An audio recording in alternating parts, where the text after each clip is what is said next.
Contrôler tes émotions n'est pas une question de chance, c'est une question de maîtrise. Tu ne domines pas le monde qui t'entoure, tu domines celui qui est en toi. Marc Aurèle l'a compris lorsqu'il a écrit que l'âme se renforce en affrontant ce qu'elle craint, non en fuyant.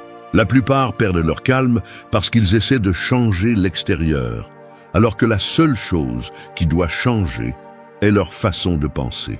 Ce qui te perturbe n'est pas ce qui se passe, mais ce que tu interprètes de ce qui se passe. Chaque fois que tu réagis sans réfléchir, tu cèdes ton pouvoir. Tu laisses les autres décider comment tu dois te sentir, comment tu dois agir, combien tu peux être heureux. Le contrôle émotionnel ne signifie pas froideur, cela signifie conscience. C'est avoir suffisamment de clarté pour que tes émotions ne t'entraînent pas là où tu ne veux pas aller. Et cela ne peut être atteint qu'en entraînant l'esprit, non en cherchant la motivation.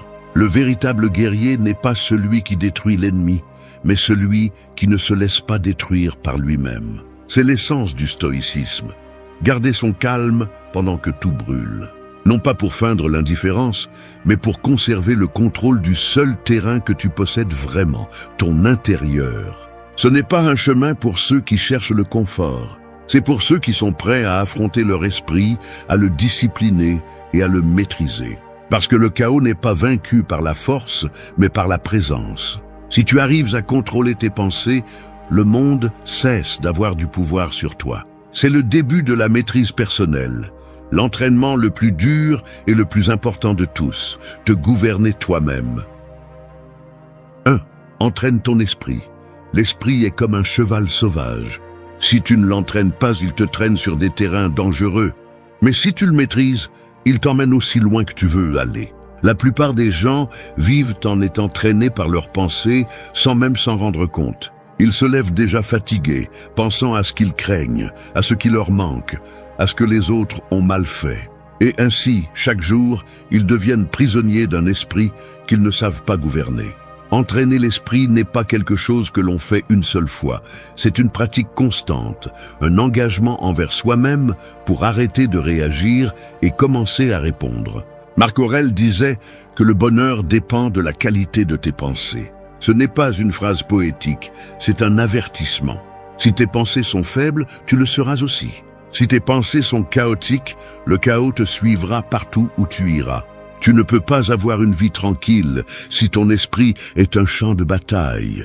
La discipline mentale commence lorsque tu décides d'observer ce que tu penses plutôt que de te laisser entraîner par cela. Quand tu arrêtes de t'identifier à chaque émotion qui apparaît et que tu apprends à la voir passer sans lui céder le contrôle, ton esprit peut être ton pire ennemi ou ton meilleur allié. Tout dépend de qui tu écoutes. Si tu écoutes la voix de la peur, tu es paralysé. Si tu écoutes la voix de la raison, tu agis. L'entraînement mental consiste à renforcer cette voix rationnelle qui te maintient debout lorsque le monde s'effondre. Il s'agit de répéter encore et encore « Je ne peux pas contrôler ce qui se passe, mais je peux contrôler comment je l'interprète ». Cette phrase est un bouclier. Elle te protège du drame, du découragement, des émotions qui cherchent à te gouverner. Chaque pensée que tu choisis nourrit une direction. Si tu te répètes que tu ne peux pas, ton esprit cherchera des preuves de cela. Si tu te répètes que tu peux, il les trouvera aussi. L'esprit est un serviteur obéissant, mais un maître cruel. C'est pourquoi tu dois être celui qui l'entraîne, pas celui qui obéit à ses caprices. Entraîner ton esprit ne signifie pas ne pas ressentir. Cela signifie penser avant de réagir. Cela signifie arrêter l'impulsion, respirer et te demander « Est-ce que cette pensée me rapproche ou m'éloigne de qui je veux être ?» La différence entre celui qui domine sa vie et celui qui vit dominé réside dans ce qu'ils font de leurs pensées. Les faibles pensent sans contrôle, les forts pensent avec direction. Tu n'as pas besoin d'un esprit positif, tu as besoin d'un esprit discipliné. Il ne s'agit pas de nier la douleur, mais de ne pas laisser la douleur décider de ton destin. Chaque fois que tu choisis de rester calme quand tout se complique, tu entraînes ton esprit. Chaque fois que tu choisis de ne pas répondre avec colère, tu gagnes une bataille invisible. Marc Aurèle ne parlait pas de contrôler les pensées parce que c'était facile, mais parce que c'était nécessaire. Il comprenait que le monde extérieur serait toujours plein de chaos, mais que la véritable liberté consiste à ne pas en être prisonnier. Si ton esprit est en ordre, rien ne peut vraiment te perturber. C'est pourquoi lorsque la vie te pousse à bout, ne te demande pas pourquoi cela t'arrive, demande-toi pourquoi. C'est là que commence le contrôle, en utilisant chaque difficulté comme un gymnase pour renforcer le caractère. Entraîne ton esprit tous les jours. N'attends pas le moment idéal. Fais-le au milieu du bruit, de la fatigue, de l'incertitude. Parce que le contrôle mental ne se construit pas dans le calme, il se forge dans la tempête. Et celui qui maîtrise son esprit maîtrise son destin. 2. Choisis la réponse. Les tempêtes ne choisissent pas qui frapper, mais toi, tu choisis comment les affronter. Il y a ceux qui maudissent la pluie et il y a ceux qui apprennent à danser sous celle-ci. C'est ainsi que fonctionne la vie. Tu ne peux pas toujours contrôler ce qui se passe, mais tu peux toujours contrôler ta réaction. Ce qui sépare un sage d'une personne ordinaire n'est pas ce qu'il vit, mais la façon dont il réagit. Marc Aurèle le disait clairement. Si quelque chose d'extérieur te fait mal, ce n'est pas cela qui te perturbe, mais ton jugement à ce sujet. La plupart des gens ne souffrent pas de ce qui se passe, ils souffrent de ce qu'ils pensent de ce qui se passe. Le contrôle émotionnel commence lorsque tu prends conscience de cette distance entre le fait et la réaction, entre l'impulsion et la réponse. Tu ne peux pas empêcher quelqu'un de te manquer de respect, mais tu peux éviter de perdre ta paix à cause de cela. Tu ne peux pas contrôler les paroles des autres, mais tu peux décider si tu leur donnes du pouvoir ou non. Chaque réponse est un choix, et ce choix peut te libérer ou te lier. Les stoïciens le comprenaient. Le véritable pouvoir ne consiste pas à dominer les autres, mais à se dominer soi-même. Choisir ta réponse ne signifie pas rester immobile, ni réprimer ce que tu ressens. Cela signifie agir avec un but, pas avec une impulsion. Cela signifie ne pas laisser l'émotion te gouverner avant que la raison ne parle. Si tu réagis sans penser, tu donnes à quelqu'un d'autre le contrôle de ton esprit. Mais si tu fais une pause, que tu respires et que tu choisis calmement, tu démontres que c'est toi qui diriges. Cette pause est le point où ta force intérieure est mesurée. Tu ne peux pas être maître de ton destin si tu n'es pas maître de ton tempérament. Chaque fois que tu choisis de ne pas crier quand tu pourrais le faire, tu deviens plus fort. Chaque fois que tu réponds avec sérénité alors que l'autre cherche à te provoquer, tu t'élèves au-dessus du conflit. Il ne s'agit pas de gagner des discussions, mais de ne pas perdre ton centre. La colère est un piège, la vengeance, un puits sans fond. Lorsque tu choisis de répondre avec intelligence, le pouvoir change de place. Il n'est plus dans ce qui se passe, il est en toi. Les gens pensent que contrôler ses émotions signifie arrêter de ressentir, mais ce n'est pas le cas. C'est ressentir tout sans te perdre en rien. C'est regarder le feu sans te laisser brûler. C'est avoir l'esprit assez fort pour ne pas réagir à chaque étincelle que le monde extérieur allume. C'est l'essence du self-control. Garder son calme quand tout te pousse à le perdre.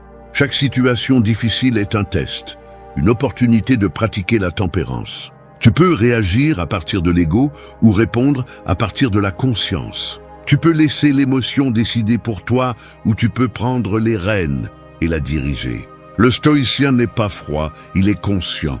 Il n'est pas indifférent, il est maître de lui-même. C'est pourquoi son calme déconcerte les autres, parce qu'il ne dépend pas de ce qui se passe, il dépend de sa décision interne. Marc Aurèle a affronté des guerres, des trahisons et des pertes, mais il ne s'est jamais permis de réagir comme un esclave de ses émotions. Sa force n'était pas sur le trône, mais dans son esprit. Et c'est ce que tu peux appliquer aujourd'hui. Tu n'as pas besoin que les choses changent pour avoir la paix. Tu as besoin de changer la façon dont tu réagis à elles.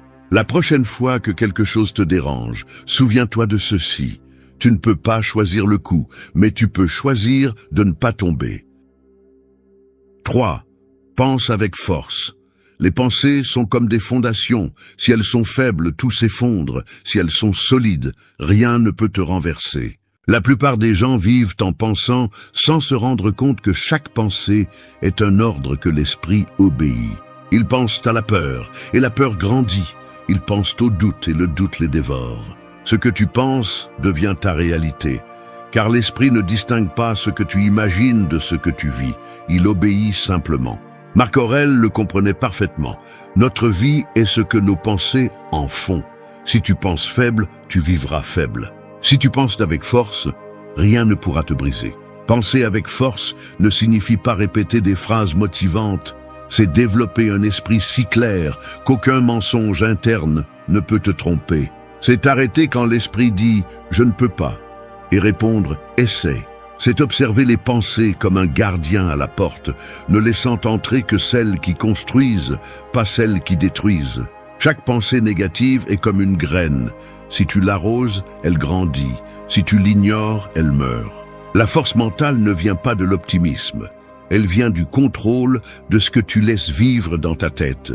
Quand tu penses avec force, tu ne t'effondres pas au premier coup. Tu vois les problèmes d'une hauteur où ils ne peuvent plus te noyer. Tu ne nies pas la douleur, tu l'analyses, tu la comprends, tu la transformes en apprentissage. Le faible se demande pourquoi tout lui arrive. Le fort se demande pourquoi cela lui arrive. Cette différence mentale est ce qui sépare celui qui survit de celui qui sombre. Penser avec force, ce n'est pas nourrir le drame. C'est regarder la vie sans fioriture ni victimisation. C'est reconnaître que tu ne peux pas contrôler les circonstances, mais tu peux contrôler l'interprétation que tu en fais. Les pensées faibles cherchent la culpabilité. Les pensées fortes cherchent des solutions. Et cela se travaille. Chaque jour, tu as deux chemins. Continuer à penser comme quelqu'un qui se plaint ou penser comme quelqu'un qui agit. Si ton esprit s'habitue à se plaindre, il devient expert à trouver des problèmes. Mais si tu l'habitues à résoudre, il devient ingénieux. Ton esprit s'adapte à ce que tu pratiques. C'est pourquoi les stoïciens parlaient de cultiver la pensée rationnelle comme une habitude. Il ne suffit pas de lire sur le calme, tu dois le pratiquer quand tout t'irrite. Il ne suffit pas de parler de contrôle, tu dois l'appliquer quand tout te provoque. Pense avec force, même quand le monde te pousse à faire le contraire. Quand les autres réagissent avec colère, choisis la clarté. Quand tout le monde est désespéré, choisis la raison. Ce choix ne te rend pas insensible, il te rend libre. Parce que la pensée forte n'élimine pas les émotions, elle les guide. Le faible ressent et agit sans penser, le fort ressent et choisit comment agir. C'est la différence entre être victime de ton esprit ou son maître. Marc Aurèle a affronté le poids de l'Empire, les pertes personnelles et la trahison, et pourtant il a écrit sur la sérénité et l'équilibre.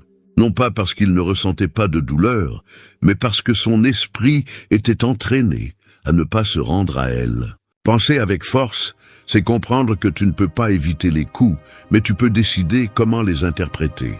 Si tu penses qu'ils te détruisent, tu tomberas. Si tu penses qu'ils te renforcent, tu grandiras. Chaque pensée est une graine, et tu décides quel jardin cultiver. Entraîne ton esprit à penser avec force, avec direction et avec but, parce que tout ce que tu es et tout ce que tu seras commence par ce que tu choisis de penser. 4. Fais ce qui est juste. Quand la nuit est sombre et que personne ne te voit, c'est là que l'on mesure vraiment qui tu es. Faire ce qui est juste ne nécessite pas de témoins, cela nécessite du caractère. N'importe qui peut bien agir quand quelqu'un regarde, mais seuls ceux qui ont des principes restent fermes quand le monde n'applaudit pas. Marc Aurèle disait que la vraie grandeur ne consiste pas à être admiré, mais à être juste. Parce que ce qui est juste ne donne pas toujours des récompenses immédiates, mais il laisse toujours la paix. Et cette paix vaut plus que n'importe quel applaudissement. Nous vivons à une époque où beaucoup choisissent la facilité avant la justice. On ment pour faire bonne impression, on feint pour s'intégrer, on trahit des valeurs par peur d'être seul. Mais le stoïcien ne cherche pas l'acceptation, il cherche la cohérence. Il sait que la vertu est son bouclier, que l'intégrité ne se négocie pas et que faire ce qui est juste, même si cela fait mal, est toujours une façon de se renforcer. Quand tu fais ce qui est juste, même si tu perds quelque chose à l'extérieur, tu gagnes quelque chose de plus précieux à l'intérieur, le respect de soi. Et ce respect est la base du pouvoir intérieur. Faire ce qui est juste ne signifie pas être parfait. Cela signifie agir à partir de la conscience, pas de la commodité. Cela signifie prendre des décisions qui ne te font pas honte quand tu es seul avec toi-même. Le monde peut te prendre beaucoup de choses, mais il ne peut pas te prendre la tranquillité de savoir que tu as agi avec rectitude. C'est la différence entre celui qui dort en paix et celui qui vit avec l'esprit agité. Celui qui suit ses principes peut tomber 1000 fois, mais il se relève toujours avec dignité. Marc Aurèle a été confronté à des décisions qui mettaient son âme à l'épreuve. Il avait le pouvoir de faire ce qu'il voulait, mais il a choisi ce qu'il devait. C'est cela, la force morale. Il ne s'agit pas de parler de justice, il s'agit de la vivre. Pas de prêcher la vertu, mais de la pratiquer. Faire ce qui est juste n'est pas un acte, c'est une façon d'être. C'est dire la vérité même si cela te coûte, garder ton calme quand tout le monde perd le contrôle, ne pas trahir tes valeurs par commodité. C'est avoir le courage d'agir en silence, sans chercher l'approbation, parce que tu sais que ce qui est juste ne brille pas toujours, mais soutient toujours. Faire ce qui est juste implique aussi de discerner entre ce qui est urgent et ce qui est important. L'urgence te presse, l'importance te forme. La plupart réagissent sur le moment, mais le sage agit à partir de ses principes. Il ne répond pas par impulsion, il répond par conviction. C'est pourquoi les stoïciens disaient que le devoir est supérieur au désir. Le désir change avec les circonstances, le devoir reste. Si tu fais ce qui est juste seulement quand cela te convient, tu n'es pas intègre, tu es stratégique. Et l'intégrité ne se négocie pas. On la vit, même quand cela coûte. Il y a des moments où faire ce qui est juste te laisse seul, où défendre ce qui est juste te fait des ennemis, où rester ferme te fait paraître obstiné. Mais c'est le prix de la cohérence. Tout le monde n'est pas prêt à le payer. C'est pourquoi si peu atteignent la sérénité de celui qui vit avec une âme pure. Ce qui est juste n'est pas toujours confortable, mais c'est toujours libérateur. Quand tu fais ce qui est juste, tu ne dépends plus de la reconnaissance des autres. Ton guide est à l'intérieur, pas à l'extérieur. Faire ce qui est juste dans un monde qui récompense le superficiel est un acte de rébellion. Cela signifie choisir la vérité quand le mensonge est plus rentable, choisir le calme quand le chaos est à la mode, choisir l'humilité quand l'ego domine. C'est agir à partir de ce que tu es, pas de ce qu'ils veulent que tu sois. Marc Aurèle a compris que la plus grande victoire n'est pas de dominer l'ennemi, mais de se dominer soi-même pour ne pas trahir sa conscience. C'est la leçon qui perdure. Fais ce qui est juste, même si personne ne le voit, même si cela fait mal, même si cela te laisse seul, parce que cette solitude se transforme en force et cette force en liberté. 5. Protège ta paix. Le bruit du monde est comme une marée constante. Si tu n'apprends pas à rester ferme, il t'emporte. La paix intérieure ne se trouve pas, elle se construit. C'est un travail silencieux qui exige de savoir quand parler, quand se taire et surtout quand s'éloigner. Marc Aurèle a compris que l'esprit ne peut rester serein que s'il ne se laisse pas contaminer par ce qu'il ne contrôle pas. Chaque personne, chaque situation, chaque mot peut être un test pour mesurer combien tu valorises ton calme. Et dans un monde qui te pousse à réagir, conserver la paix est un acte de pouvoir. Protéger ta paix ne signifie pas fuir le conflit. Cela signifie ne pas laisser le conflit t'habiter. Cela signifie comprendre que tu n'as pas besoin de gagner toutes les discussions, ni de prouver quoi que ce soit à qui que ce soit. Parfois, le silence n'est pas une faiblesse, c'est une stratégie. Le stoïcien observe, analyse et choisit. Il ne répond pas par impulsion, il répond avec clarté. La paix ne se réalise pas en éliminant le chaos, mais en restant stable au milieu de celui-ci. Il ne s'agit pas de changer le monde, mais d'apprendre à ne pas perdre l'équilibre lorsque le monde est agité. La plupart des gens abandonnent leur paix sans s'en rendre compte. Ils le font lorsqu'ils permettent à l'opinion des autres de les affecter, lorsqu'ils discutent avec ceux qui ne cherchent pas à comprendre, lorsqu'ils portent des émotions qui ne leur appartiennent pas. Chaque fois que tu cèdes ton calme à l'extérieur, tu renonces à ton pouvoir. Tu ne peux pas empêcher les gens d'agir mal, mais tu peux décider de ne pas te laisser entraîner par leur chaos. Ta paix vaut plus que n'importe quelle démonstration de fierté. Ne l'échange pas contre un argument, ni contre une réaction. Protéger la paix, c'est aussi savoir établir des limites. Il ne s'agit pas de construire des murs, mais de reconnaître ce qui mérite ton énergie et ce qui ne le mérite pas. Tout ne mérite pas une réponse. Tout le monde ne mérite pas d'avoir accès à toi. Chaque personne que tu laisses entrer dans ton espace mental doit mériter ce privilège. Les stoïciens ont compris que l'esprit a besoin de discipline tout comme le corps. Si tu remplis ton esprit de bruit, il n'y aura pas de place pour le calme. La tranquillité est le fruit de la sélection, des pensées, des compagnies, des conversations. Marc Aurèle écrivait ses méditations pour se rappeler à lui-même que le monde serait toujours plein d'injustices, mais que son devoir était de conserver la sérénité. Cet enseignement est toujours vivant. Tu ne peux pas changer le bruit extérieur, mais tu peux décider de ne pas l'absorber. La paix ne dépend pas de l'environnement, elle dépend de ta perception. Si tu restes centré, même la tempête la plus forte devient supportable. Et si tu perds ce centre, la moindre brise te fait tomber. Le véritable pouvoir réside en celui qui peut maintenir son calme lorsque tout autour de lui s'effondre. Non pas parce qu'il est indifférent, mais parce qu'il ne cède pas son contrôle à ce qu'il ne peut pas dominer. C'est la différence entre celui qui réagit et celui qui répond, entre celui qui vit à la merci du monde et celui qui vit en harmonie avec lui. Ta paix n'a pas besoin d'être défendue avec des cris, mais avec des décisions. Des décisions fermes sur ce à quoi tu accordes de l'importance et ce à quoi tu n'en accordes pas.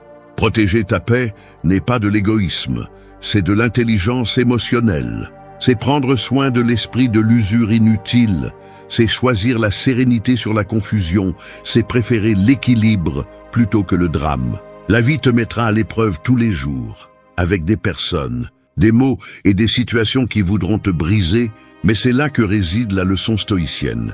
Ils ne peuvent pas te perturber si tu ne le permets pas. Garde ta paix comme un trésor, car tout le reste peut se perdre, mais celui qui conserve son calme ne manque jamais de pouvoir. 6. Souviens-toi que tout passe. Les tempêtes ne durent pas éternellement, même si lorsque tu es en plein dedans, il semble qu'elles ne vont jamais se terminer. Tout ce qui te fait mal maintenant, un jour sera un souvenir, et tout ce que tu apprécies aujourd'hui, un jour, fera partie du passé. La vie est un mouvement constant, rien ne reste pareil. Marc Aurèle l'a bien compris. Tout ce qui naît est destiné à changer.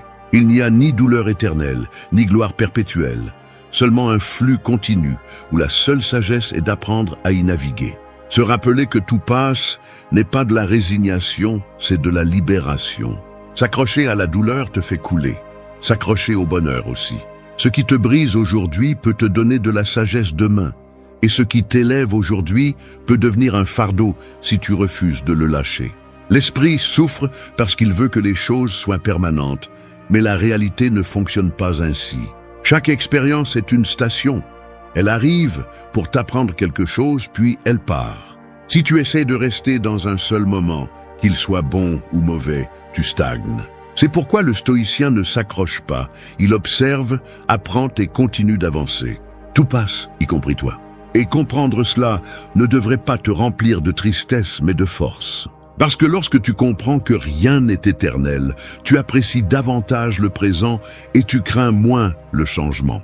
Tu te rends compte que perdre fait partie de la vie et que résister au passage du temps ne génère que de la souffrance. La maturité émotionnelle arrive lorsque tu peux regarder une situation difficile et dire « cela aussi passera ». Cette phrase n'est pas une évasion. C'est une déclaration de pouvoir. Cela signifie que tu ne seras pas prisonnier du moment, que tu ne laisseras pas quelque chose de temporaire décider de ton destin.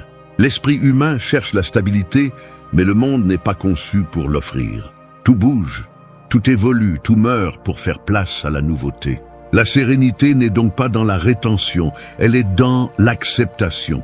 Marc Aurèle écrivait que le temps efface tout, et que rien de ce qui te perturbe aujourd'hui ne sera pertinent dans peu de temps. Son intention n'était pas de dévaloriser la vie, mais de te rappeler que trop de soucis sont inutiles, parce que ce qui semble être une fin aujourd'hui sera une anecdote demain. Quand tu comprends que tout passe, tu arrêtes d'exagérer tes tragédies et tes triomphes. Tu ne t'effondres pas face à la chute, mais tu ne te divinises pas non plus avec le succès. Tu restes en équilibre. C'est ça. La maîtrise émotionnelle, savoir que la douleur comme la joie sont des visiteurs temporaires, t'apprend à ne t'identifier à aucun d'eux, à profiter sans attachement et à souffrir sans désespoir. C'est la différence entre vivre légèrement et vivre en portant le poids du passé ou la peur de l'avenir. Se rappeler que tout passe est aussi un rappel d'humilité. Aucune position, personne ou sensation n'est définitive. Ce qui te semble impossible à surmonter aujourd'hui, un jour, te semblera petit. Ce que tu crois indispensable aujourd'hui, un jour, cessera d'avoir de l'importance. C'est pourquoi tu ne dois pas t'accrocher, ni à la douleur, ni au plaisir. Les deux sont des maîtres, mais aucun ne doit être ton maître. Le temps est un maître silencieux qui se charge d'effacer ce que l'esprit insiste pour conserver. Tu ne peux pas lutter contre lui, mais tu peux apprendre à te déplacer à son rythme. Quand tu acceptes que tout passe, la vie cesse de t'intimider. Tu comprends que rien ne reste fixe et que le calme arrive quand tu ne forces pas l'inévitable. C'est ainsi que pensent les stoïciens. Chaque seconde est un cadeau, pas un droit. C'est pourquoi ils vivent avec présence, parce qu'ils savent que le seul permanent est le changement. Et quand tu embrasses cette vérité, rien ne te détruit complètement, parce que tu sais qu'à la fin, même la douleur la plus profonde finira par passer. 7. Utilise la douleur pour grandir. Le feu qui détruit peut aussi forger. Tout dépend de la façon dont tu l'affrontes. La douleur a cette nature double. Elle peut te briser ou te polir. Il n'y a pas de véritable croissance sans souffrance, car c'est la douleur qui te force à regarder en toi et à te confronter à ce que tu es vraiment. Marc Aurèle le comprenait profondément. Il savait que les difficultés n'arrivent pas pour te punir, mais pour t'enseigner. Chaque coup, chaque perte, chaque déception cache une leçon que tu ne peux découvrir que si, au lieu de fuir, tu décides de rester. La douleur est un miroir. Elle reflète les parties de toi que tu ne veux pas voir. Elle te montre tes peurs, tes attachements, tes faiblesses, et ce n'est qu'en les affrontant que tu peux les surmonter. La plupart des gens essaient d'échapper à la douleur en comblant le vide avec des distractions, des relations ou des plaisirs momentanés, mais rien ne change jusqu'à ce que tu arrêtes de courir et acceptes que la souffrance fait partie du processus. Le stoïcisme ne cherche pas à éliminer la douleur, il cherche à la comprendre, parce que ce n'est qu'en comprenant son but que tu peux la transformer en force. Utiliser la douleur pour grandir ne signifie pas en profiter. Cela signifie ne pas la gaspiller. Chaque expérience douloureuse est une occasion de forger le caractère. Quand la vie te prend quelque chose, elle te montre à quel point tu en dépendais. Quand quelqu'un te fait du mal, il te montre où tu n'as pas encore guéri. Et quand tu échoues, il te révèle où tu dois encore t'améliorer. La douleur est un maître exigeant mais juste. Si tu apprends à l'écouter sans te plaindre, tu deviendras plus sage et résistant. Marc Aurèle a écrit « Ce qui entrave le chemin devient le chemin », c'est-à-dire que ce qui semble être un obstacle peut se transformer en ta plus grande opportunité d'évolution. Mais pour y parvenir, tu dois changer ton point de vue. Ne demande pas pourquoi cela m'arrive, demande « Qu'est-ce que je peux apprendre de cela ?» Cette simple question change tout. Elle te sort du rôle de victime et te place dans celui de protagoniste. Parce que tu ne peux pas contrôler le coup, mais tu peux décider s'il te laisse une blessure ou une cicatrice avec un but. Chaque personne qui a réalisé une transformation profonde l'a fait en traversant le feu de la douleur. Aucun esprit ne se renforce dans le confort. Les pertes, les trahisons, les échecs, toutes ces expériences que tu voudrais éviter sont en réalité le gymnase de l'âme. C'est là que se forme la patience, la résilience, la foi en soi. La douleur bien gérée se transforme en sagesse. Elle t'apprend à ne pas dépendre, à ne pas abandonner, à ne pas perdre ton centre quand tout s'effondre. Le problème est que beaucoup essaient de guérir rapidement, comme si la vie était une course. Mais la guérison ne se fait pas par la vitesse, elle se fait par la compréhension. Grandir à travers la douleur signifie te permettre de la ressentir sans qu'elle te consume. Ne la nie pas, ne la dramatise pas, observe-la. Demande-toi quelle partie de toi est appelée à mûrir. Parfois, la douleur n'arrive pas pour te détruire, mais pour te déraciner d'un endroit où tu n'appartiens plus. Ce qui semble être une perte est souvent une libération déguisée. Utiliser la douleur pour grandir implique également de transformer la colère en action et la tristesse en compréhension. Il ne s'agit pas de résister sans ressentir, mais d'apprendre à ressentir sans perdre le contrôle. Chaque fois que tu réussis à transformer une blessure en leçon, tu gagnes en pouvoir. Chaque fois que tu choisis de ne pas répéter un schéma qui t'a fait souffrir, tu t'élèves. C'est ça, la maîtrise intérieure. Tu n'as pas besoin que le monde soit plus facile. Tu as besoin d'être plus fort. Le stoïcien ne craint pas la douleur parce qu'il sait qu'elle est derrière son évolution. Il l'accepte, l'analyse, l'utilise. Et cette attitude le rend invincible. La douleur ne peut pas te détruire si tu l'utilises comme carburant. 8. Vis avec un but. Marcher sans but est comme ramer en cercle. Tu dépenses de l'énergie, mais tu n'avances pas. La plupart des gens vivent en réagissant, pas en choisissant. Ils se lèvent sans raison, juste par inertie. Ils courent après des objectifs qu'ils ne comprennent pas et sont frustrés quand ils les atteignent parce qu'ils n'ont jamais su pourquoi ils les voulaient. Vivre avec un but ne signifie pas avoir toutes les réponses, mais savoir où diriger ton énergie. Marc Aurèle comprenait que la vie n'a de sens que si tu lui en donnes un. Et ce sens n'est pas trouvé à l'extérieur, il est construit à l'intérieur. Quand tu vis avec un but, tu arrêtes d'agir par impulsion et commences à agir avec intention. Chaque décision s'aligne avec quelque chose de plus grand que le plaisir du moment. Tu ne cherches plus l'approbation, tu cherches la cohérence. Tu ne te déplaces plus par peur de perdre, mais par le désir de contribuer. Le but transforme la souffrance en enseignement et la routine en discipline. C'est ce qui te maintient ferme quand tout le reste perd son sens. Parce que quand tu sais pourquoi tu fais quelque chose, aucun obstacle ne peut t'arrêter. Le problème est que beaucoup confondent le but avec le succès. Ils pensent que vivre avec un but signifie obtenir de la reconnaissance ou de la richesse, mais le vrai but ne dépend pas du résultat, mais de l'impact que tu laisses dans le processus. Marc Aurèle était empereur, mais son but n'était pas de gouverner, c'était de servir avec justice, de maintenir la vertu au milieu du pouvoir. Le but est une direction, pas une destination. Il ne se mesure pas par ce que tu obtiens, mais par comment tu vis pendant que tu le fais. Vivre avec un but signifie aussi savoir quand dire non. Non à ce qui te distrait, non à ce qui vole ton énergie, non à ce qui ne s'ajoute pas. La clarté du but te donne la force d'établir des limites parce que tu n'es plus intéressé à plaire à tout le monde. Tu es intéressé à rester fidèle à ton chemin. C'est ce qui distingue les forts des vides. Les forts savent ce qui les guide, les vides font ce que l'environnement dicte. Quand tu as un but, les jours difficiles ne te brisent pas, ils te forment. Les chutes ne sont pas ressenties comme des échecs, mais comme une partie du voyage. Tu te relèves avec plus de direction parce que tu comprends que chaque coup a un sens. Le but n'élimine pas la douleur, il la transforme. Il donne un sens au sacrifice et de la valeur à la persévérance. C'est pourquoi les stoïciens disaient que l'homme qui vit selon la raison et la vertu n'a pas besoin que la vie soit facile. Il a besoin qu'elle ait un sens. Le bruit te tue et tu ne t'en rends même pas compte. Je ne parle pas du bruit extérieur, mais de celui que tu portes dans ton esprit.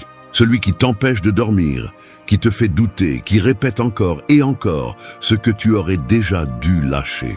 Ce bruit qui se déguise en pensée, en souci, en culpabilité. Et le pire, c'est que tu t'y habitues. Tu apprends à vivre avec la tête pleine de voix qui te drainent d'énergie, avec des émotions qui t'obscurcissent, avec le besoin constant de répondre, d'expliquer, de discuter. Mais le véritable pouvoir n'est pas dans le fait de parler plus fort, mais d'apprendre à se taire. Le silence n'est pas une faiblesse, c'est la forme la plus élevée de contrôle. Seul celui qui a appris à maîtriser le bruit interne peut agir avec clarté au milieu du chaos. Car le silence ne signifie pas l'absence d'action, mais la présence de conscience. Cela signifie que ton esprit ne réagit plus, mais qu'il choisit. Que tu n'as plus besoin de prouver, de convaincre ou de te défendre, parce que tu sais qui tu es. Le stoïcisme l'a compris il y a des siècles. Plus il y a de bruit à l'intérieur, moins tu as de paix à l'extérieur. C'est pourquoi le travail le plus profond n'est pas de crier tes changements, mais de les réaliser en silence. Sans chercher l'approbation, sans te comparer, sans t'accrocher au passé, sans exiger que le monde te comprenne. Parce que la véritable croissance ne se publie pas, elle se vit. Chaque fois que tu choisis le silence plutôt que le conflit, la tranquillité plutôt que l'impulsion, tu deviens quelqu'un de plus fort. Alors reste, parce que ce n'est pas un message pour celui qui cherche à se sentir bien pour un moment. C'est un message pour celui qui en a marre de vivre avec du bruit dans la tête et qui veut retrouver son pouvoir. Aujourd'hui, tu comprendras que le silence n'est pas la fin de quelque chose, c'est le commencement de tout. 1. Vis sans chercher l'approbation. Imagine une pièce pleine de miroirs. Dans chacun, tu vois une version différente de toi. L'une sourit même si elle est fatiguée. Une autre cherche l'approbation, une autre se compare aux autres, une autre se sent coupable pour quelque chose qu'elle ne peut plus changer. Tu t'approches de chaque reflet en essayant d'ajuster quelque chose, de redresser une image, d'effacer une imperfection. Mais plus tu t'efforces, plus tout devient déformé. Cet endroit est ton esprit lorsque tu vis en cherchant l'approbation. Un labyrinthe de reflets où tu oublies qui tu es vraiment, parce que chaque miroir te renvoie ce que les autres veulent voir. C'est ainsi que la plupart des gens vivent, en attente du jugement des autres, en adaptant leur essence pour s'adapter à des moules qui changent chaque jour, en renonçant à l'authenticité par peur du rejet. Mais ce qu'ils ne comprennent pas, c'est que plus tu cherches à plaire, plus tu t'éloignes de ta vérité. Vivre sans chercher l'approbation est un acte de rébellion dans un monde qui t'apprend dès l'enfance à plaire. On t'éduque pour recevoir des applaudissements, pas pour te respecter. On te dit que le succès se mesure par l'acceptation, par les likes, par la validation des autres. Mais c'est un piège. Parce que quand tu vis pour plaire, tu deviens esclave des attentes. Ta valeur dépend d'un applaudissement qui peut disparaître à tout moment. Et quand cela arrive, tu ressens le vide. Le stoïcien le savait. Celui qui a besoin d'approbation est faible parce que sa paix dépend de quelque chose qu'il ne contrôle pas. C'est pourquoi la véritable force réside dans le fait de se libérer du désir d'être accepté. Faire ce qui est juste même si personne ne le voit. Tenir sa parole même si personne ne la célèbre. Marcher avec assurance même s'il n'y a pas de témoin. Quand tu arrêtes de chercher l'approbation, quelque chose change. Ton énergie s'organise, ton esprit s'éclaircit, ta présence devient solide. Tu n'as plus rien à prouver parce que tu comprends que ta valeur n'est pas négociable. Et cela se voit.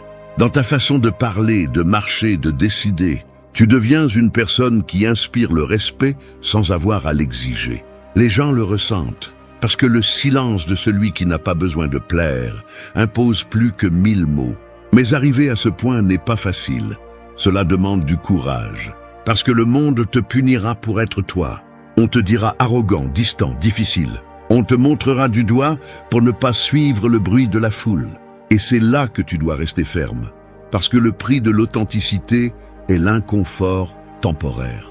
Ensuite vient la liberté. Pense à ceci. Quand tu vivais en cherchant à plaire, ta paix était fragile, ton humeur dépendait de l'humeur des autres, ton estime de toi s'effondrait avec une critique. Mais maintenant tu comprends que la validation la plus puissante vient de ta conscience tranquille, pas de la foule mais de toi-même. À cet instant, tu découvres quelque chose qui change tout, que le silence intérieur est plus satisfaisant que n'importe quel éloge. Parce qu'il n'y a pas de bruit plus épuisant que celui de vivre en essayant d'être accepté. Alors laisse-les parler, critiquer, ne pas comprendre. Tu n'as pas besoin d'expliquer qui tu es, ta vie parlera pour toi. Vivre sans chercher l'approbation ne signifie pas t'isoler. Cela signifie être si authentique que tu n'as plus besoin de prétendre quoi que ce soit. Et quand tu arrives là, le monde cesse d'avoir du pouvoir sur toi. C'est ça la véritable paix. 2. Arrête de te comparer aux autres. Te comparer aux autres, c'est comme courir une course sans savoir où tu vas, mais tu continues de courir simplement parce que tout le monde le fait. Tu regardes autour de toi et tu vois les autres avancer, rire, réussir, afficher une confiance apparente, et à ce moment-là, tu as l'impression d'être en retard. Mais la vérité est que personne ne suit le même chemin. Chaque personne vit une histoire avec des temps, des blessures et des leçons différentes. Pourtant, l'esprit humain s'obstine à tout mesurer avec la mesure des autres. Tu te compares à celui qui a plus, à celui qui a réussi avant, à celui qui semble plus heureux, sans savoir ce que cette personne a dû perdre pour arriver là. Te comparer, c'est oublier. C'est te distraire du processus que seul toi peux vivre. Le problème est que la comparaison est devenue une addiction moderne. Sur les réseaux, dans les conversations, dans les pensées, tout est conçu pour que tu mesures ta valeur par rapport à l'autre. Mais personne ne publie ses chutes, personne ne montre les nuits où il a pensé à abandonner, personne n'enseigne la partie où il a pleuré tout en prétendant avoir tout sous contrôle. Et toi, en ne voyant que les lumières, tu oublies qu'il y a une ombre derrière chaque victoire que tu ne vois pas. Tu laisses ton esprit te tromper en te faisant croire que tu perds une compétition qui n'existe même pas. Le stoïcisme enseigne que la seule mesure valable est celle de ton propre progrès. Si aujourd'hui tu es plus sage, plus serein ou plus fort qu'hier, alors tu gagnes. Pas contre les autres, mais contre ta version précédente. La comparaison externe te vole la paix, parce qu'il y aura toujours quelqu'un avec quelque chose que tu n'as pas. Mais la comparaison interne te donne du pouvoir, parce qu'elle te concentre sur ce que tu peux améliorer. Quand tu comprends cela, tu arrêtes de ressentir de l'envie et tu commences à respecter les processus des autres. Tu te rends compte qu'il n'y a pas de haut ni de bas, seulement des chemins différents. Et à ce moment-là, le silence remplace l'anxiété. Chaque fois que tu te compares, tu perds de l'énergie que tu pourrais utiliser pour construire ta propre croissance. C'est comme regarder constamment sur le côté pendant que tu marches. Tôt ou tard, tu trébuches. Alors, concentre ton regard devant toi.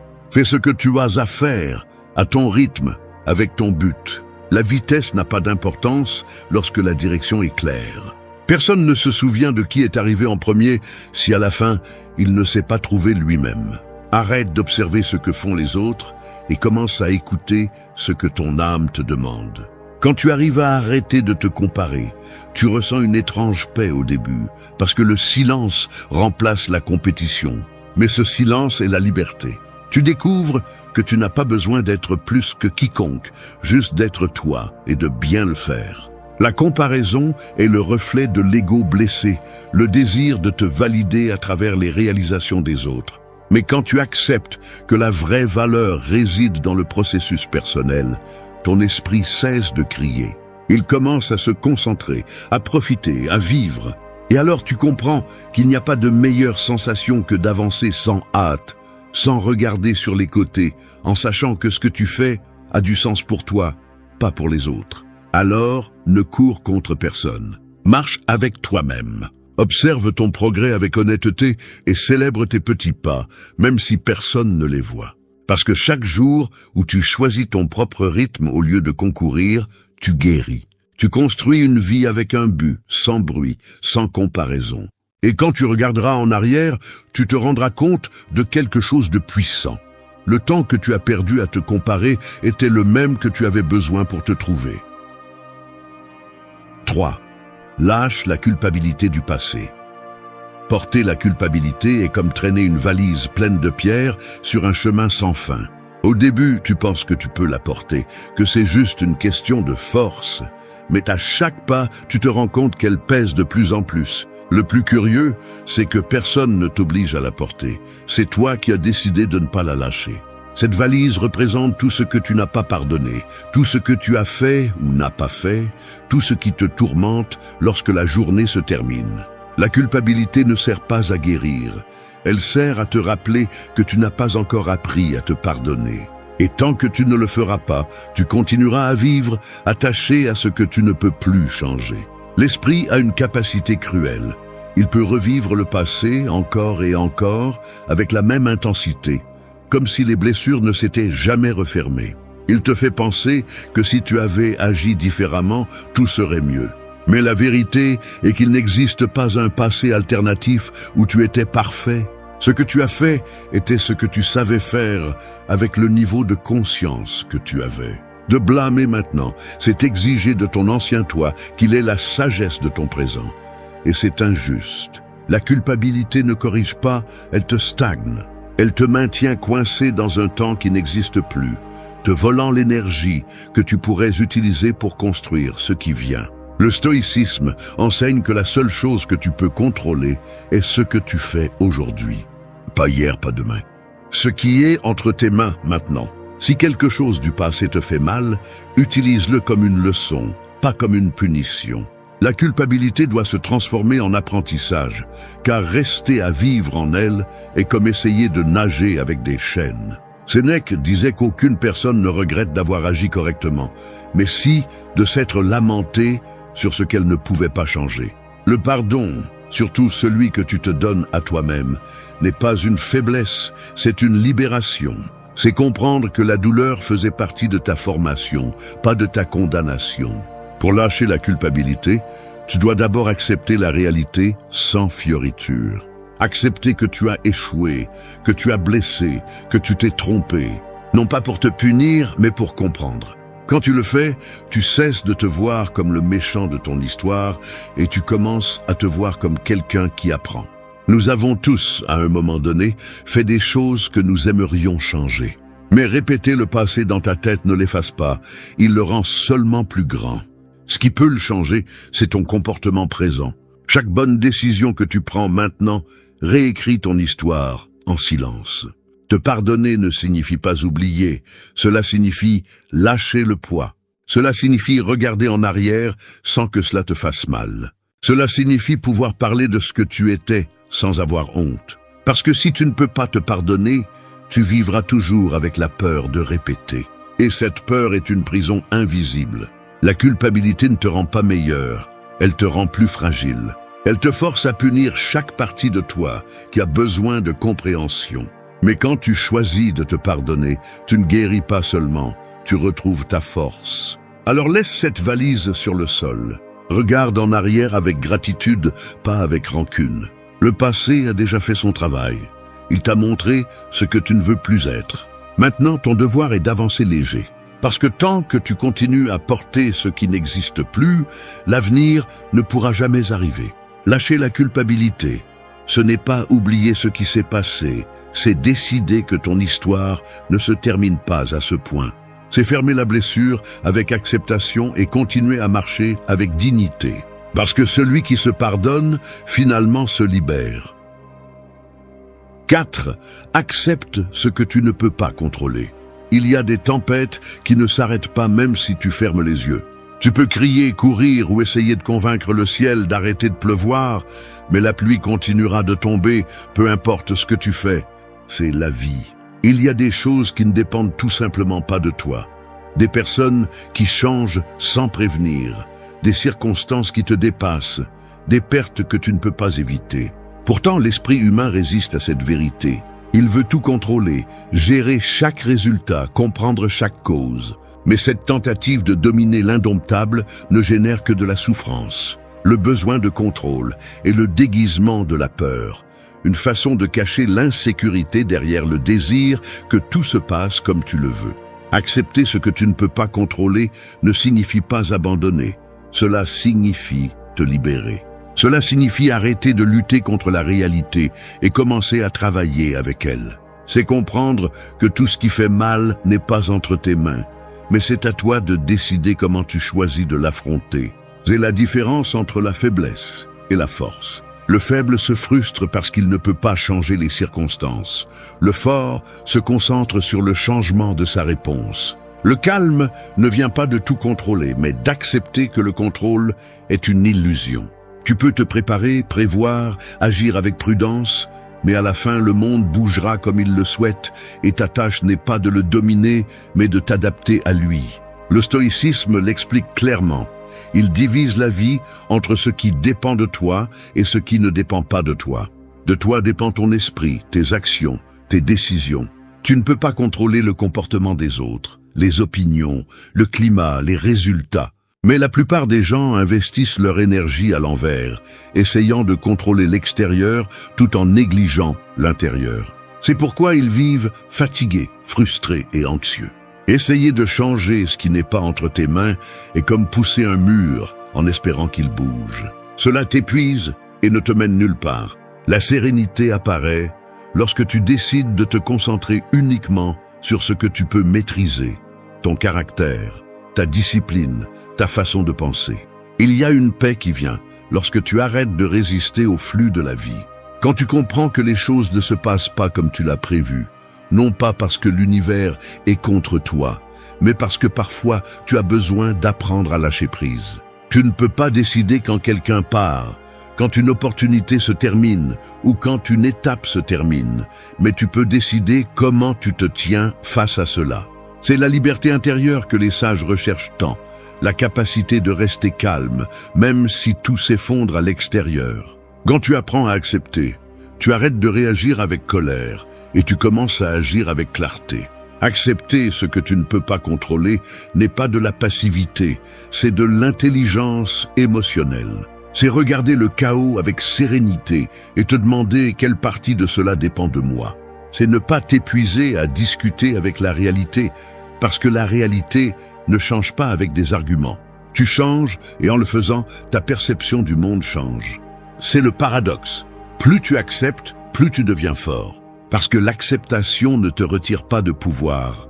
Elle te rend celui que tu avais perdu en luttant contre l'inévitable. Alors, arrête d'essayer d'arrêter la tempête et apprends à marcher sous la pluie. Laisse le vent souffler, laisse la vie bouger, laisse le temps arranger ce qu'il doit. Tout n'a pas besoin de ton intervention, tout ne mérite pas ton contrôle. Parfois, la chose la plus sage que tu peux faire est d'observer en silence, de respirer profondément et de laisser les choses suivre leur cours. Parce que lorsque tu acceptes ce que tu ne peux pas contrôler, le bruit s'éteint, l'esprit se calme et l'âme enfin se repose. 5. Renonce à avoir toujours raison. Défendre la raison à tout prix est comme essayer de tenir une corde qui brûle entre tes mains. Plus tu la serres, plus elle te fait mal. Il en va de même lorsque tu ne sais pas lâcher une discussion, lorsque tu as l'impression de devoir gagner chaque mot, chaque argument, chaque regard. Tu penses que le fait d'avoir raison te donne le contrôle, le respect ou le pouvoir, mais en réalité, cela te prive de la paix. Cela te transforme en prisonnier de ton ego, en quelqu'un qui a besoin que les autres aient tort pour se sentir valide.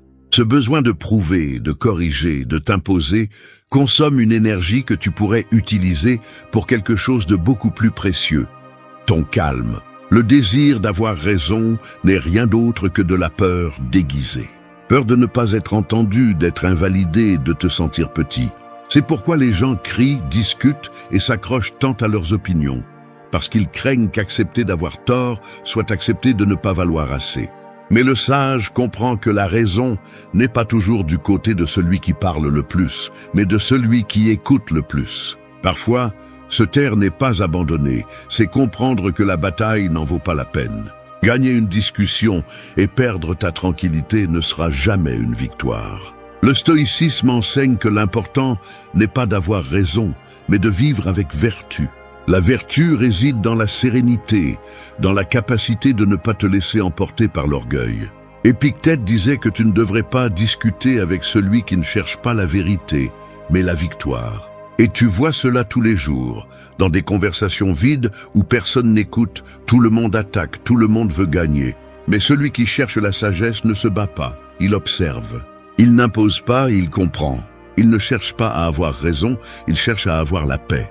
Parce qu'il comprend qu'à la fin, la vérité n'a pas besoin de défense, le temps se charge de la révéler. Renoncer à avoir raison est un acte de pouvoir silencieux. Cela signifie choisir ton équilibre plutôt que l'impulsion de prouver.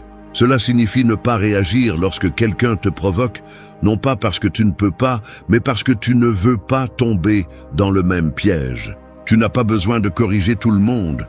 Tu n'as pas besoin de clarifier chaque malentendu. Tu n'as pas besoin d'être toujours compris. Parfois, le silence est la meilleure réponse. Et cette maturité effraie ceux qui vivent du conflit.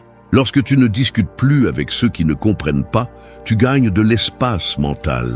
Et cet espace se transforme en clarté. Pense-y. Combien de fois as-tu perdu ton calme en voulant expliquer quelque chose que l'autre n'était pas disposé à écouter? Combien de nuits as-tu passé à réfléchir à ce que tu aurais dû dire? Combien d'énergie as-tu investi à te défendre quand ce n'était pas nécessaire? Tout cela, c'était ton ego qui parlait, pas toi. Et tandis que l'ego cherche à avoir raison, la sagesse cherche à avoir la paix. La différence réside dans l'objectif. L'ego discute pour gagner. L'esprit libre choisit le silence pour préserver son énergie.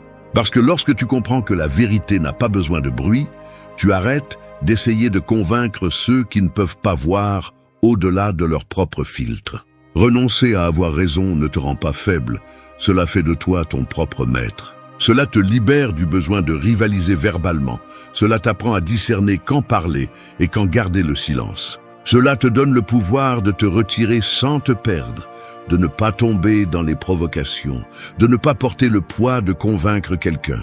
Tu n'as pas besoin de prouver que tu as raison lorsque ta vie démontre la cohérence. Parce que la cohérence ne se crie pas, elle se remarque.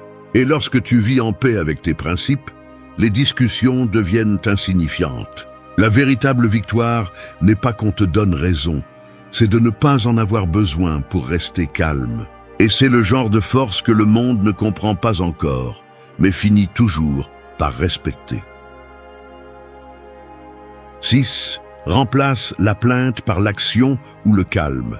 Marcher en se plaignant tout le temps est comme essayer d'avancer avec une pierre dans la chaussure, mais refuser de l'enlever. Tu t'arrêtes, tu te lamentes, tu blâmes le chemin, mais tu ne te baisses jamais pour résoudre le problème. C'est ainsi que beaucoup de gens vivent, portant de petits désagréments qu'ils transforment en discours éternels. Ils se plaignent du travail, du climat, des autres, du passé, du futur. Tout les dérange, mais ils ne font rien pour le changer. La plainte est devenue leur langue, une façon d'exister. Et l'ironie est que plus ils se plaignent, plus ils sont coincés. Car chaque plainte qui n'entraîne pas d'action ou de calme renforce la frustration et affaiblit l'esprit. Se plaindre est facile, agir est difficile. La plainte ne demande pas de courage, l'action si. Lorsque tu choisis d'agir, tu te rends responsable, tu te regardes en face et tu reconnais que tu fais partie du problème. C'est pourquoi l'ego préfère se plaindre, car il est plus confortable de blâmer le monde que de se transformer. Mais le stoïcisme enseigne quelque chose de différent. Quand tu ne peux pas changer quelque chose, change-toi. Et si tu ne peux faire ni l'un ni l'autre, alors apprends à garder le silence et à accepter. Car la plainte est un bruit inutile, et le bruit ne fait qu'augmenter le chaos intérieur. Chaque fois que tu te plains, ton esprit renforce l'idée que tu n'as pas de pouvoir. Tu te convaincs que la vie te passe par-dessus, au lieu de comprendre que tu en fais aussi partie. La plainte répétée devient une identité. Il arrive un moment où tu ne sais pas qui tu es sans elle, car tu as appris à utiliser le malaise comme conversation, comme compagnie. Mais quand tu choisis de remplacer la plainte par l'action ou le calme, quelque chose change. Ton attention se concentre, ton énergie s'organise, ton esprit se renforce. Tu arrêtes de parler du problème et tu commences à le résoudre, ou simplement à ne pas le laisser te consumer. Agir ne signifie pas toujours bouger. Parfois, l'action correcte est de s'arrêter et de garder le silence. Car il y a des situations qui n'ont pas besoin de plus de mots, mais de distance. Il y a des batailles qui ne se gagnent pas en discutant, mais en observant. L'action sans calme détruit, le calme sans action stagne, mais quand tu apprends à les équilibrer, tout change. Tu apprends à parler moins et à faire plus, à laisser tes résultats être tes réponses, à ne pas nourrir le drame qui épuise tant. C'est la discipline mentale du sage, transformer la plainte en but ou en paix. Chaque fois que tu as envie de te plaindre, pose-toi une question simple. Puis-je changer cela? Si la réponse est oui, agis. Si la réponse est non, accepte. Il n'y a rien de plus. Se plaindre de ce que tu peux changer est de la paresse, et se plaindre de ce que tu ne peux pas changer est un manque de sagesse. Les gens forts ne se plaignent pas parce qu'ils savent que la plainte ne change rien. Elle fait bouger la langue, mais pas le destin. Et si tu n'es pas prêt à bouger, alors garde au moins le silence et conserve ton énergie. La vie est déjà assez compliquée pour la gaspiller en lamentations qui ne mènent nulle part. Transformer la plainte en action ou en calme est un entraînement quotidien. Au début, c'est difficile parce que le cerveau est habitué à se soulager immédiatement. Mais avec le temps, tu découvres quelque chose de puissant, que le silence est plus efficace que la plainte et que l'action apporte plus de soulagement que 1000 mots de frustration. Tu n'as pas besoin de te plaindre pour libérer ce que tu ressens. Tu as besoin d'agir ou de lâcher prise. Et lorsque tu choisis l'un ou l'autre, tu reprends le contrôle de ton esprit. Car la paix n'est pas obtenue en parlant de ce qui fait mal, mais en faisant ce qui guérit. Laisse les autres s'enfoncer dans leur bruit. Toi, choisis le silence, le mouvement ou l'acceptation. Ce choix fait la différence entre vivre épuisé ou vivre en paix. 7. Avancez sans hâte et avec patience. La vie ressemble à une graine enterrée sous terre. Peu importe combien vous criez ou combien vous l'observez, elle ne va pas germer avant l'heure. Elle a son rythme, son processus, son silence. Mais l'être humain, impatient par nature, veut des résultats immédiats, veut fleurir sans passer par l'obscurité, veut du succès sans attente, veut la paix sans discipline. Nous vivons à une époque où tout s'accélère, où vous confondez mouvement avec progrès et rapidité avec efficacité. Mais l'impatience ne génère que de l'anxiété, vous fait perdre votre concentration et vous vole votre calme. Avancer sans hâte ne signifie pas rester immobile. Cela signifie comprendre que les grandes choses prennent du temps, que ce qui vaut la peine nécessite de la maturation. La patience ne consiste pas à attendre sans rien faire, mais à garder son calme, tout en faisant ce que vous devez faire. Cela signifie agir sans désespoir, faire confiance au processus même lorsque vous ne voyez pas de résultat.